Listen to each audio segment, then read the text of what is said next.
Vamos a hablar en los siguientes minutos sobre la clasificación de insuficiencia cardíaca, las escalas y los estadios, básicamente lo que utilizamos más a menudo en la actualidad. Entonces, déjenme quitar un poco esto. Bien, estos son mis conflictos de interés. Y bueno, solo hacer un pequeño recordatorio sobre la epidemiología. Es importante situarnos en el contexto de que lo que les mencionaba ayer, que no tenemos registros, sin embargo, sí existen otros registros como los europeos y el registro ADIR de los Estados Unidos que nos han permitido poder conocer la evolución y las características más importantes de los pacientes con esta enfermedad, las tendencias en relación a mortalidad, a rehospitalizaciones, etcétera. ¿Ok? Entonces, desde luego que existen y estos son los principales, el Optimize, el registro europeo, el Alarme-Chef, etcétera.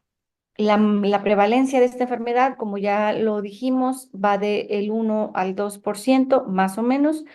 En nuestro país se ha hecho un estimado de una prevalencia del 4% y como dijimos también, a medida que el paciente o la población avanza en la edad, su posibilidad de o su riesgo de padecer insuficiencia cardíaca desde luego que aumenta y la prevalencia también aumenta.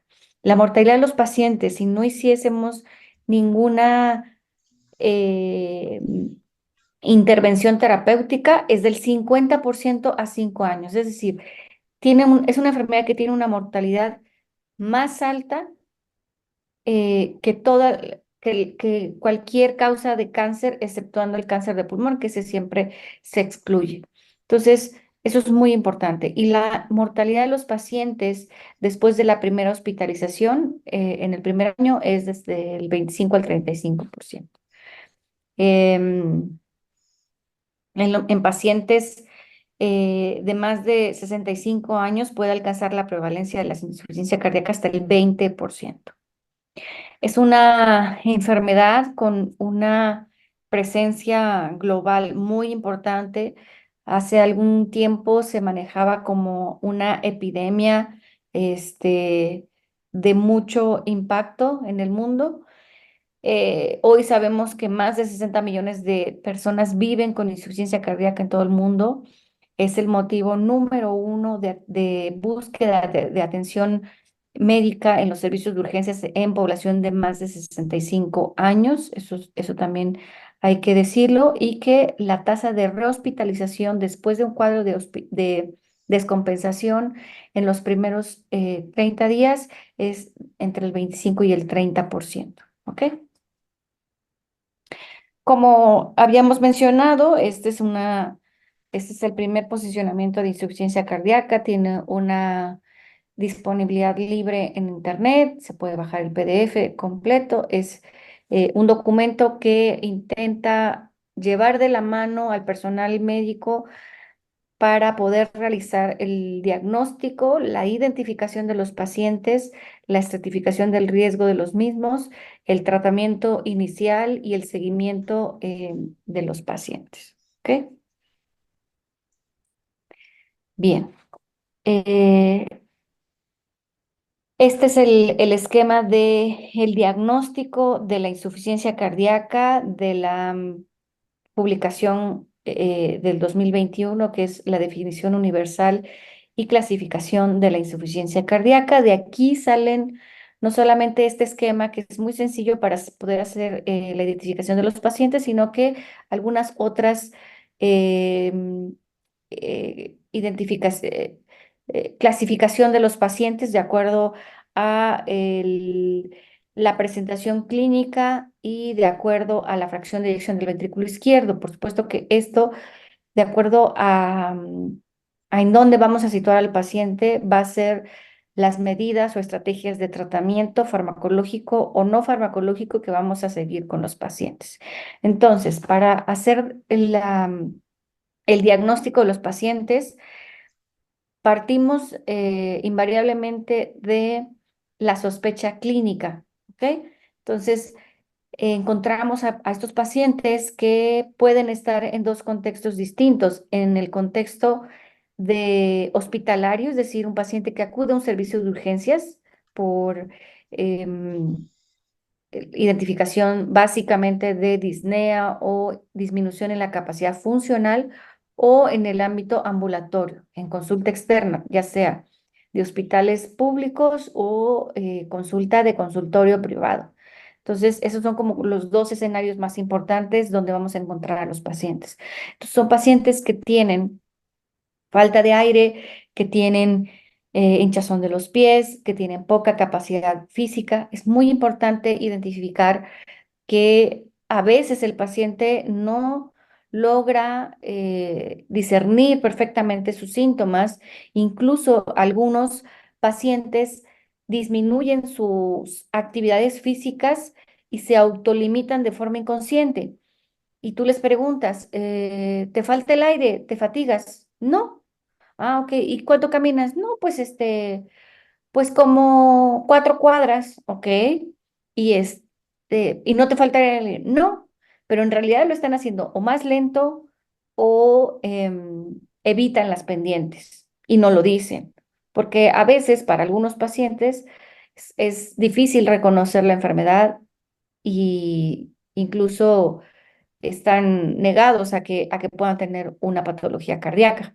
Entonces, una vez que tenemos y podemos definir que el paciente sí tiene síntomas y signos de insuficiencia cardíaca, entonces pasamos a la confirmación del diagnóstico, que serán una de estas dos, en estos dos cuadrantes. Uno, la determinación de péptidos natriuréticos, BNP o NT-proBNP, y si no tuviésemos esa posibilidad de hacerlos en nuestro centro, entonces sería la evidencia objetiva de congestión pulmonar o congestión venosa sistémica.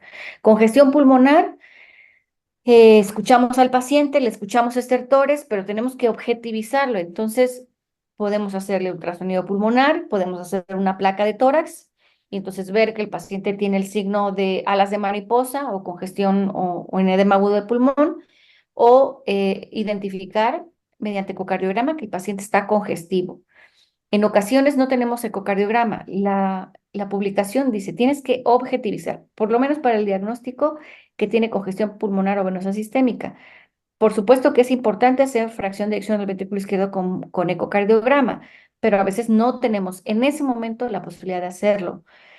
En ocasiones, en los servicios de urgencias de los hospitales de segundo nivel, podemos tener la posibilidad de, del acceso a algún ultrasonido en urgencias, un ultrasonido de abdomen, por ejemplo, que a veces tenemos para evaluar pacientes de trauma. Este, y le podemos, con el mismo transductor abdominal, le insonamos el abdomen a nivel debajo de las costillas para buscar la vena cava. Y si vemos una vena cava dilatada de más de 20 milímetros, pues eso ya nos habla de congestión venosa sistémica. Y entonces con esto ya estaríamos haciendo el diagnóstico de insuficiencia cardíaca, ¿ok? Entonces es la objetivización de la congestión, lo que hace el diagnóstico. ¿Qué síntomas va a tener nuestro paciente? Pues se han determinado diferentes síntomas típicos o atípicos. Los típicos, la disnea, la ortopnea, la disnea paroxística nocturna, la tolerancia al ejercicio reducida. A veces, como les decía, el paciente lo identifica, a veces lo omite, lo niega o está negado, digamos, a reconocerlo. Desde luego la fatiga, el edema de los miembros inferiores, la intolerancia al esfuerzo, el edema y la bendomnea. Un paciente se agacha para intentar atarse las agujetas y se para ahogado, ¿no? Se incorpora ahogado. Los atípicos, tos nocturna, sibilancia, sensación de hinchazón, saciedad postprandial. Es muy importante que yo con mucha frecuencia recibo pacientes con dolor abdominal difuso, atípico, inespecífico, y que son tratados por médicos generales a veces y lo, lo determinan como si fuese una colecistitis alitiásica. E incluso le andan hablando al cirujano y les quitan la vesícula pensando que es eso, y no es eso. Los pacientes con hipertensión venosa sistémica hacen muchas alteraciones de la circulación visceral y en ese sentido hacen síntomas digestivos. Comen muy poquito y sienten que están muy distendidos, que tienen sensación de plenitud, están hinchados, a veces con ascitis, entonces no se perfunden bien las vísceras y esto les da muchos trastornos de la digestión. Se estreñen o les da mucha diarrea, etcétera. Pérdida del apetito también es otro, sí, otro síntoma atípico, confusión, a veces depresión, síncope y mareo. ¿Y qué signos podemos encontrar? Pues de los específicos, incremento en la presión venosa yugular. Entonces le revisamos el cuello y vemos que tiene plétora yugular, ¿ok? Podemos escuchar tercer ruido, cuarto ruido, cardiomegalia, que la podemos palpar. Hay que palparle el tórax y ver, buscar el choque de la punta. Y este generalmente la vamos a encontrar desplazado hacia la línea axilar que nos habla de crecimiento del ventrículo izquierdo, respiración de Cheyne-Stokes, y los menos específicos, edemas periféricos, estertores pulmonares, incremento del peso. Eso es muy importante porque recuerden que una de las estrategias que tenemos para monitorizar a nuestros pacientes justamente es la evaluación del peso diario. Y estos incrementos en el peso de 2 kilos en 2 o 3 días nos hablan de que el paciente está ganando líquido, no peso magro. Nadie gana peso de músculo en 2 días. Entonces, eso es muy importante. La caquexia con mucha frecuencia la encontramos en los pacientes. Vemos pacientes con mucha pérdida de masa muscular, brazos muy delgaditos, piernas muy delgaditas, muy poca fuerza. Desde luego los soplos cardíacos, el derrame pleural con la auscultación, taquicardia, taquipnea, hepatomegalia, ascitis, extremidades frías, oliguria y una presión de pulso estrecha. Entonces, derivado de esta publicación de la definición universal de insuficiencia cardíaca, aquí tenemos los cortes de acuerdo a qué niveles de péptidos vamos a medir o la disponibilidad que tengamos. Si tenemos BNP en pacientes ambulatorios con más de 25, ya podríamos hacer diagnóstico de insuficiencia cardíaca, desde luego con la sospecha clínica y todos los signos que hemos mencionado anteriormente en pacientes hospitalizados descompensados por arriba de 100, si es BNP, picogramos por mililitro, y si es NT-proBNP, de acuerdo a lo que tengamos de disponibilidad, en ambulatorios más de 125 picogramos por mililitro, y en pacientes hospitalizados más de 300 picogramos por mililitro. Ahora, en NT-proBNP se ha hecho unos cortes de acuerdo a grupos de edad en pacientes entre 50 y 75 años. Se permite que hasta 900 picogramos por mililitro, más de esto puede hacer diagnóstico, menos de esto podría no ser insuficiencia cardíaca, y en pacientes más de 75 años, muy añosos, tendríamos un corte mucho más alto de más de 1800. Y recordar que pacientes con fibrilación auricular, vamos a encontrar un incremento entre el 20 y el 30% de los niveles de corte de NT-proBNP, ¿ok? Porque desde luego que estos pacientes tienen incremento de las presiones de la aurícula izquierda aumentados de forma crónica y entonces pueden vivir, entre comillas, con niveles un poquito más anormales de NT-proBNP. Muy bien. También hemos de decir que existen muchos síndromes relacionados a insuficiencia cardíaca con presentaciones clínicas distintas. Esta es una fotografía de un paciente en la unidad coronaria, de los que veíamos con insuficiencia cardíaca aguda, y hay que identificar qué perfil etiológico podría tener nuestro paciente para poderlo clasificar. Puede ser insuficiencia cardíaca derecha pura. Esto lo podríamos determinar sobre todo en pacientes, generalmente y lo más frecuente son pacientes que tienen infartos del ventrículo derecho y hacen insuficiencia cardíaca derecha, que para los enfermeros que ven unidades coronarias sabrán que la falla derecha es a veces más grave y más difícil de manejar que la insuficiencia cardíaca del ventrículo izquierdo. Es muy complejo, en ocasiones requiere mucho volumen en una cavidad que maneja que no maneja presión, que maneja volumen, que los pacientes con mucha frecuencia hacen hipoperfusión renal. Entonces, son bastante críticos estos pacientes. Desde luego, los síndromes coronarios agudos pueden llevar a nuestro paciente a insuficiencia cardíaca y en este sentido tendríamos que identificar el personal que trabajamos en las áreas críticas de cardiología, en las unidades coronarias, sobre todo pacientes que tienen un infarto agudo del miocardio, sobre todo infartos anteriores, que ya sabemos que comprometen mucho tejido miocárdico. En esos pacientes, pues tendríamos que estar muy pendientes porque son potencialmente complicables, pacientes que se van a poner graves y que pueden hacer insuficiencia cardíaca aguda. Desde luego, el choque cardiogénico, que es la expresión más crítica, más grave de la falla cardíaca aguda, pacientes a lo mejor con disfunciones valvulares, con cardiopatías congénitas que puedan desencadenar en choque cardiogénico, pacientes con miocarditis fulminante que hacen mucha disfunción ventricular izquierda, pacientes en tormenta eléctrica, pacientes que están con taquicardia ventricular incesante y que hacen choque cardiogénico, pacientes que tienen complicaciones mecánicas derivadas de un infarto del corazón, como la CIB, la comunicación interventricular como complicación mecánica de un infarto, por supuesto la ruptura de la pared libre del ventrículo izquierdo, la insuficiencia mitral aguda de origen isquémico, los infartos de la pared inferior que afectan el aparato subvalvular de la válvula mitral podrían llevar al paciente también a choque cardiogénico y ponernos ante un paciente sumamente crítico. Entonces, esta forma de clasificar a los pacientes de acuerdo a la etiología también nos puede guiar hacia la ruta de tratamiento que va a seguir un paciente, ¿no? Por ejemplo, un paciente que tiene a lo mejor arritmias ventriculares en medio de un infarto del corazón, pues no necesariamente a lo mejor va a requerir de un balón de contrapulsación, lo que sí va a suceder, por ejemplo, en una insuficiencia mitral aguda secundaria a un infarto inferior del corazón, ¿no? La insuficiencia mitral aguda es muy poco tolerada, los pacientes entran en choque cardiogénico rapidísimo, con una evolución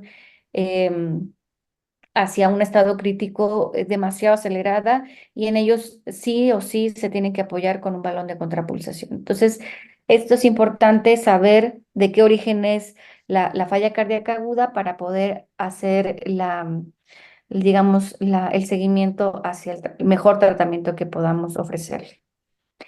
Recordar que todas las cardiopatías de cualquier origen genéticas, hereditarias, congénitas, hipertensivas, de origen isquémico, todas las cardiopatías, si no son tratadas de forma oportuna y adecuada, van a llevar a los pacientes a insuficiencia cardíaca. Y estas son algunas causas de insuficiencia cardíaca. De las causas cardíacas, desde luego, la enfermedad arterial coronaria, la cardiopatía isquémica es de las más importantes, de las que más rápido podemos identificar en los pacientes. Desde luego, las enfermedades cardíacas valvulares, ya sean congénitas, degenerativas, inflamatorias de origen reumático, también se pueden presentar. Las endocarditis que hacen destrucción de las válvulas y meten a los pacientes en insuficiencia cardíaca aguda.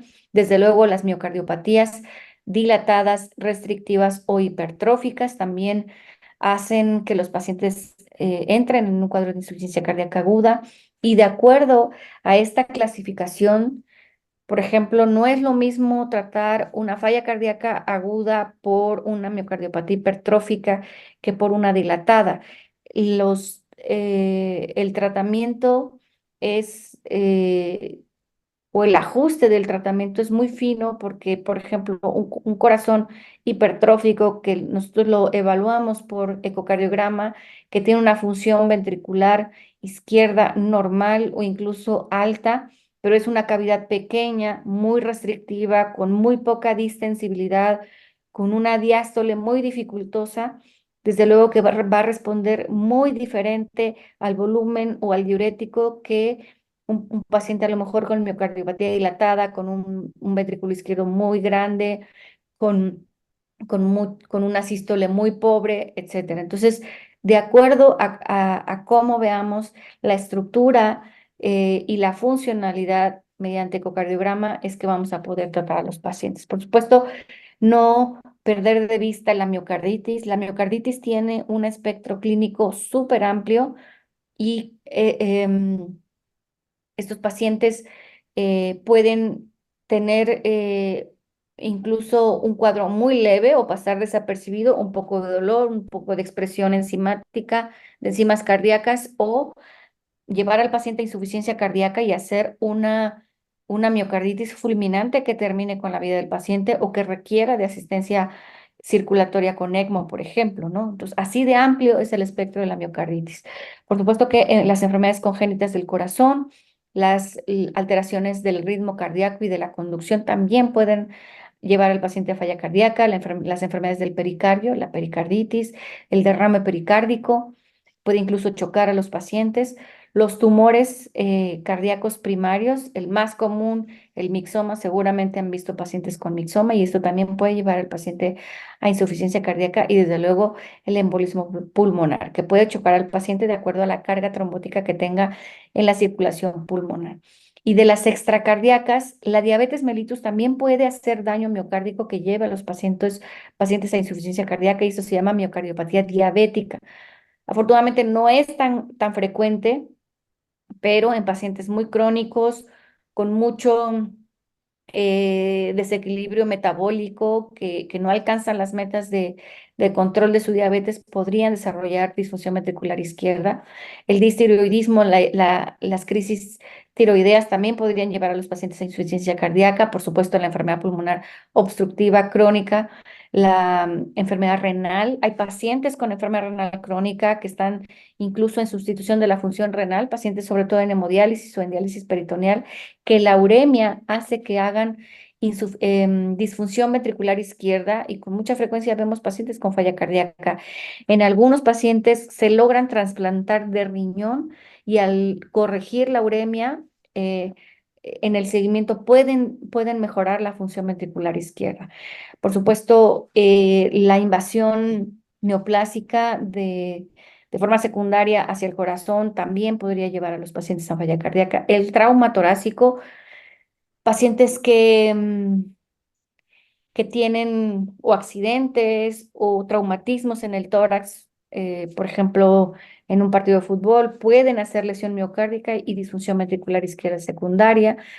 Alteraciones inmunológicas infecciosas, hay disfunción ventricular izquierda de origen infeccioso, pacientes que hacen choque cardiogénico, em, choque séptico, perdón, y disfunción ventricular izquierda secundaria, a toda esta cascada de citocinas inflamatorias en medio de una infección grave, pueden también hacer disfunción ventricular y a medida que se corrige la infección, la disfunción ventricular mejora.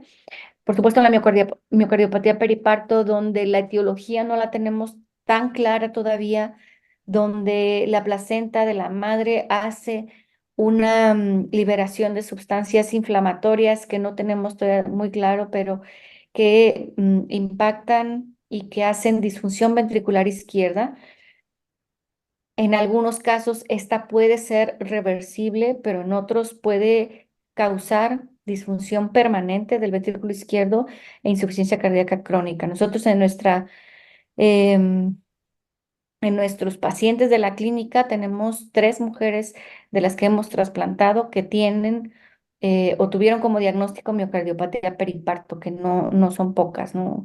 Este, desde luego la miocardiopatía de origen alcohólico, estos pacientes que toman cantidades muy altas y sobre todo de forma diaria toman alcohol y hacen toxicidad por alcohol en el miocardio que también los puede llevar a falla cardíaca.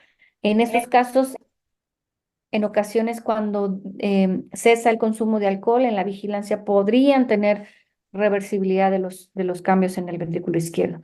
Miocardiopatías por depósito, desde luego amiloidosis, que si bien es una enfermedad rara, dentro de estas enfermedades por depósito es de las que más resaltan. La hipertensión arterial pulmonar también podría hacer disfunción ventricular derecha e izquierda y de afecciones del ventrículo izquierdo de origen iatrogénico, eh, algunos fármacos o administración de algunos tratamientos también podrían causar disfunción ventricular. La toxicidad por algunos fármacos como quimioterapia, por ejemplo, pueden hacer toxicidad y daño miocárdico, procedimientos quirúrgicos y iatrogénicos que podrían lesionar la funcionalidad del corazón y también radioterapia. Hacen los pacientes que se radían del tórax, por ejemplo, los pacientes con linfoma, sobre todo, que reciben radiación mediastinal, pueden eventualmente llevar a insuficiencia cardíaca por fibrosis del pericardio o incluso de las células miocárdicas. Otras formas de clasificación es la clasificación del AHA y el ACC, que esa la voy a explicar un poquito más adelante, que nos sitúa en 4 estadios, el A, B, C y D. La clasificación de la New York Heart Association, que es una clasificación de eh, capacidad funcional, que la usamos todos los días y también ahorita se las voy a explicar. Todo esto viene en el documento del posicionamiento de falla cardíaca mexicano. Desde luego la clasificación de acuerdo a fracción de eyección del ventrículo izquierdo y la clasificación de acuerdo a etiología. Cuando hacemos como parte del estudio de los pacientes con insuficiencia cardíaca y les hacemos resonancia magnética, después de la administración de gadolinio, que es el medio de contraste para la resonancia, la captación del gadolinio nos hace diagnóstico de patrón isquémico y no isquémico. Esto es una clasificación muy gruesa por resonancia magnética y cuando es no isquémica, pues aquí entran un montón de patologías que podrían ser por depósito, miocardiopatías idiopáticas, secuelas de miocarditis, etcétera. Y el reforzamiento tardío de origen isquémico es el que vemos normalmente en los pacientes que han tenido obstrucción de alguna arteria coronaria. Entonces, vamos a ir revisando las clasificaciones, sobre todo esta que es de capacidad funcional, que la usamos diario. Ustedes cuando evalúan un paciente con falla cardíaca, pues dicen, está en clase funcional 2 o está en clase funcional 3 y eso ya nos alarma. O el que está fantástico y está en clase funcional 1, que sí podemos lograr pacientes con tratamiento farmacológico, con febres incluso por debajo de 20% y que se puedan mantener en clase funcional 1. Sí es posible porque el tratamiento farmacológico y la rehabilitación cardíaca hacen que el paciente mantenga estos mecanismos de compensación del corazón y que se mantengan en una clasificación que permita que hagan una vida prácticamente normal. Entonces, clase funcional 1 de la NIHA o de la New York Heart Association es enfermedad cardíaca sin síntomas ni limitación de su capacidad física de la vida normal. Es decir, es un paciente que puede trabajar, que puede subir escaleras, que puede hacer vida familiar, social y laboral normal, ¿ok? Clase funcional 2 es limitación leve de la capacidad física, de la capacidad o las actividades físicas de la vida normal les puede resultar con fatiga, palpitaciones o disnea, es decir, a lo mejor intentar llegar hacia el transporte público o subir las escaleras del metro, ya les causa algo de fatiga, eso es clase funcional 2, ¿ok? Clase funcional 3 es una limitación marcada de la actividad física, incluso la actividad física menor les podría causar limitación, fatiga, palpitaciones o disnea, y cuando reposan están cómodos, es decir, a lo mejor se les olvidó el pastillero en el piso superior de su casa, suben la escalera y arriba llegan fatigados. Pero se sientan en el sofá, se acomodan y se quedan cómodos en esa posición. Entonces, esto es clase funcional 3, ¿ok? Y clase funcional 4 es incapacidad para llevar a cabo cualquier actividad física sin incomodidad. Presentan síntomas como palpitaciones, disnea y fatiga, incluso en reposo. Hay que preguntarle al paciente, ¿te bañas solo? Sí. O no, necesito ayuda y me baño en una silla. Bañarte, ¿te causa fatiga? Sí. ¿Comer te causa fatiga? Sí. Tengo que comer muy despacio y haciendo pausas porque me falta mucho el aire y me canso mucho solo masticar. Eso es clase funcional 4, ¿ok? O a veces estando incluso acostados o en reposo, están en el reposer y nada más con verlos sabes que están en clase funcional 4, el paciente tiene incremento del trabajo respiratorio, están agitados, te miran con una, con un, una facies de angustia, ¿no? Esos pacientes que están ahogándose sin incluso hacer actividad física. Eso es clase funcional 4. Entonces, esta clasificación nos permite en una pincelada muy sencilla saber cómo está nuestro paciente, si probablemente está muy congestivo, que tiene bajo gasto y qué tan comprometido está por la insuficiencia cardíaca. Esta es la clasificación de la New York Heart en monitos, digamos, en ilustración, que la verdad es que es muy sencilla. Y esta es la clasificación de la AHA-ACC que nos sitúa a la insuficiencia cardíaca en 4 estadios. En estadio A, que es pacientes que están en riesgo de padecer insuficiencia cardíaca, es decir, pacientes con factores de riesgo para insuficiencia cardíaca, diabéticos, hipertensos, obesos, sedentarios, estos pacientes que podemos identificar en la consulta y que los tenemos que seguir de forma muy estrecha porque sabemos que tienen un riesgo alto de padecer insuficiencia cardíaca. En estadio B, estos pacientes que están en preinsuficiencia cardíaca, es decir, pacientes que tienen alteración estructural o funcional, sin embargo, no tienen síntomas, nunca han sido diagnosticados, no tienen molestias de falla cardíaca ni presentes ni anteriores, es decir, no tienen diagnóstico, pero sí tienen alteraciones estructurales. Por ejemplo, ¿cuál? Podría ser un paciente hipertenso que por ecocardiograma nos reportan que tiene hipertrofia ventricular izquierda, es decir, ya tiene una alteración estructural, sin embargo, no tiene síntomas todavía. No le podemos hacer diagnóstico de insuficiencia cardíaca. Entonces, este es estadio B. Estadio C es toda la caja de diagnóstico, todos los pacientes que tienen síntomas actuales o antiguos y que requieren de tratamiento. Esos son los que están diagnosticados con insuficiencia cardíaca, estadio C. Y estadio D son los pacientes que están en falla cardíaca avanzada. Estos pacientes que ya han recibido tratamiento, que son refractarios al tratamiento convencional, que estarán destinados a otras terapias como son dispositivos de alta energía, dispositivos de asistencia circulatoria o asistencia ventricular, que están destinados a trasplante de corazón o a cuidados paliativos. Es decir, estos pacientes que están en el final de la vida.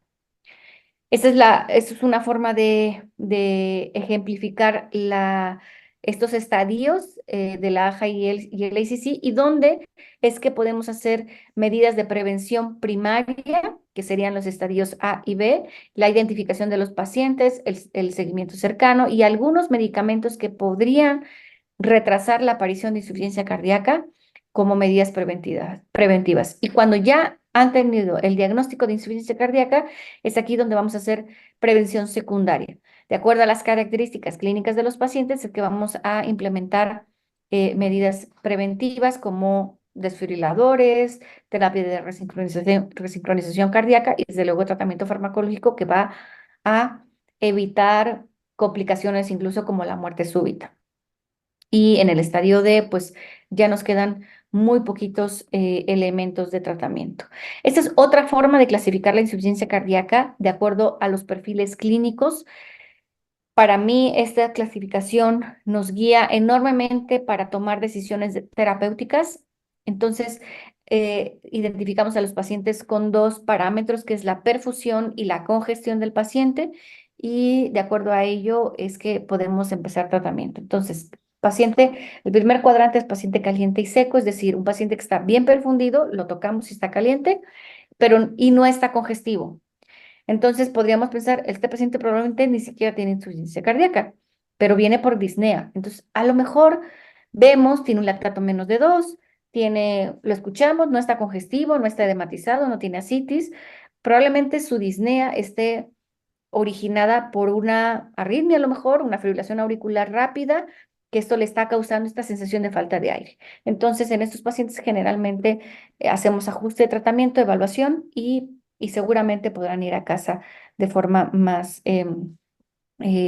segura. El paciente caliente y húmedo, el paciente que está bien perfundido y congestivo, este es el más común que viene al servicio de urgencias. Este paciente a lo mejor que viene con presiones muy altas, pacientes con sistólicas de 160, 180, que los tocamos, están calientes, tienen probablemente lactatos menores a 2, pero están muy congestivos.